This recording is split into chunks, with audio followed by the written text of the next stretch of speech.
Namaskar friends, welcome to MPPSC Utkarsh. My name is Pooja Dwivedi.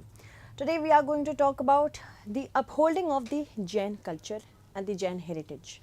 Why? Because recently DAVV will be establishing a Jain study center.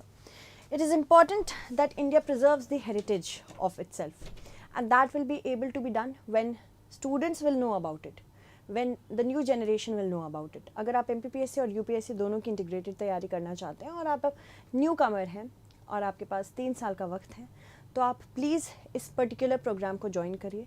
This will be a 3-year integrated program जिसमें first year में आपको NCERT पढ़ाई जाएगी properly with focus. Thereafter second main syllabus और third mastery on prelims as well as mains. ये नीव batch है, ये UPSC और MPPSC दोनों के लिए है. और यहाँ पे हेल्पलाइन आपकी है 9773366873. Moving on, recently ministry of minority affairs ने प्रोजेक्ट्स अप्रूव किए हैं, जिसमें से एक प्रोजेक्ट ये भी है कि प्रधानमंत्री जन विकास कार्यक्रम के अंतर्गत establishment of centre for Jain studies होगा देवी अहिल्या विश्वविद्यालय इंदौर कैंपस में, और इसका टोटल एस्टिमेटेड कॉस्ट कितना है 25 crore rupees. Thereafter key points जान लेते हैं. देखो, Jainism as a culture has to be respected, has to be upheld. New generation should know about it. That is why it is important कि उसके लिए एक dedicated school भी हो. Thereafter यहाँ पे अपभ्रंशा और प्रकृत लैंग्वेज, जो जैनिज्म की बहुत इंपॉर्टेंट लैंग्वेज है, इसको प्रमोट किया जाएगा. और यूनिवर्सिटी यहाँ पे सारे प्रोजेक्ट्स लेगी ताकि वो जैन हेरिटेज को प्रिजर्व कर सके, ग्लोबल अंडरस्टैंडिंग उसकी डेवलप कर सके, साथ ही साथ प्रिंसिपल्स और प्रैक्टिसेस भी डेवलप कर सके. क्योंकि जैनिज्म में बहुत सारी प्रैक्टिसेस ऐसे भी है, जैसे सल्लेखना, जो लीस्ट अंडरस्टूड प्रैक्टिस है और इसके खिलाफ बहुत सारे क्रिटिसिजम्स भी हुए हैं. तो इन प्रैक्टिसेस पर भी लाइट डालना है. Jainism basically 6th century BCE में प्रोमिनेंस में आया when Lord Mahavir propagated the religion. मतलब इससे पहले बहुत सारे तीर्थंकरास थे. लॉर्ड महावीर 24th तीर्थंकरा थे, ठीक है, 24 तीर्थंकरा थे.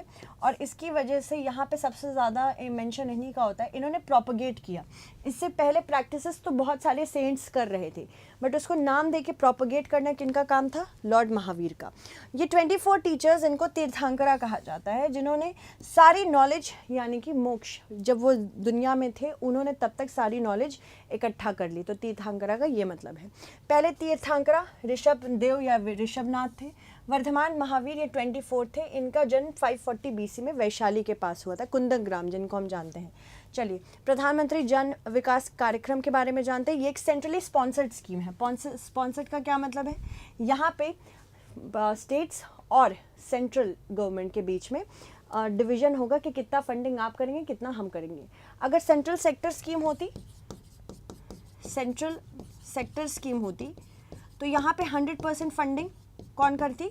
यूनियन गवर्नमेंट करती. बट यहाँ पे क्योंकि ये सेंट्रल स्पॉन्सर्ड है तो यहाँ पे डिवीजन होगा.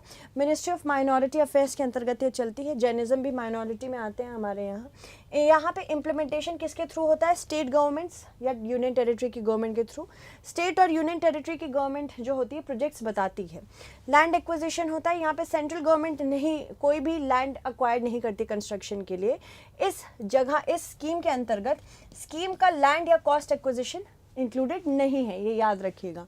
उसके बाद प्रोग्रेस रिपोर्टिंग की बात करें तो progress reporting ministry of minority affairs देखती है. क्वार्टरली प्रोग्रेस अफेयर्स बनते हैं कि फाइनेंशियल और एसेट प्रोग्रेस क्या हुई है. मॉनिटरिंग के लिए भी क्वार्टरली प्रोसेस ही है और रिपोर्ट स्टेट लेवल कमेटी को दी जाती है.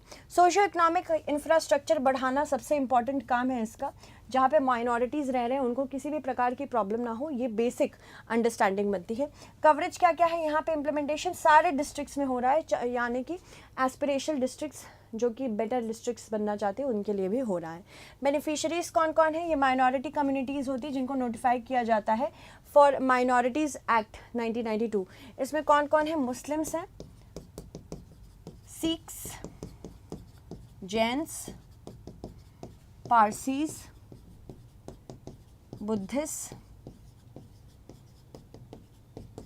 और आप बताइए एक और है क्या कोई? 1 2 3 4 5 9. Muslim, Sikhs, Christians, Buddhist, Parsis, Jains. ठीक है, इतना ही है. Program aims to address development deficit. कभी भी माइनॉरिटी कॉन्सेंट्रेशन एरियाज़ में अगर डिप्लॉयमेंट डेफिशिएंस हो रही है तो किस तरह से उसको बेटर करना है. ठीक है, और यहाँ पे प्रेजेंस ऑफ सब्सटैंशियल पॉपुलेशन कैसे देखी जाती है? जो हमने सेंसस देखा है 2011 का, माइनॉरिटी कम्युनिटी की, उसी के बेसिस पे हम पॉपुलेशन बताते हैं किधर पॉपुलेशन ज़्यादा है किधर कम है। माइनॉरिटी कॉन्सेंट्रेशन डिस्ट्रिक्ट हेडक्वार्टर्स को माइनॉरिटी कॉन्सेंट्रेशन टाउन्स में भी इंटीग्रेट करना है, जहाँ पे more than 25,000 minority concentration blocks and cluster villages 2011 के सेंसस पे बनाना है। जो आइडेंटिफिकेशन की है 2011 के डेटा में, उसको भी देख लेते हैं। यूनिट एरिया इम्प्लीमेंटेशन बढ़ा दी गई है इस हेडक्वार्टर्स में, ब्लॉक माइनॉरिटी कंसंट्रेशन टाउन्स भी बनाए जा रहे हैं। अगर हम MSDP की बात करें तो प्रधानमंत्री JVK जो स्कीम चल रही है, अब 5 और स्टेट्स में ये इसको इंक्लूड किया जाएगा। हिमाचल प्रदेश, नागालैंड, तमिलनाडु, गोवा एंड पौंडीचेरी एक यूनियन टेरिटरी है, बाकी इधर 4 स्टेट हैं। ऑल स्टेट्स यूनियन टेरिटरी जो इसके अंदर कवर्ड है वो PMJVK के अंदर कवर होगी। साथ ही साथ ये कवर होंगी, ये क्या क्या कवर होगी, 109 MCD हेडक्वार्टर्स होंगे, 870 MCBs होंगे, 321 MCTs होंगे, और यहाँ पे प्राइमरी फोकस क्या होगा कि फंड्स को ईयर मार्क किया जाएगा। 33 to 40% रिसोर्सेज जो इसके अंडर होंगी ये स्पेसिफिकली वुमेन सेंट्रिक प्रोजेक्ट्स के लिए लगाई जाएंगी। तो ये भी पूछा जा सकता है कि वुमेन सेंट्रिक प्रोजेक्ट्स के लिए क्या हो रहा है, तो आप इसमें भी ध्यान दे सकते हैं। चलिए, वेयर इज देवी अहिल्या विश्वविद्यालय लोकेटेड इन मध्य प्रदेश? भोपाल, ग्वालियर, इंदौर, जबलपुर। इसका आंसर आपको मुझे कमेंट सेक्शन में देना है। Thank you so much everyone, stay updated.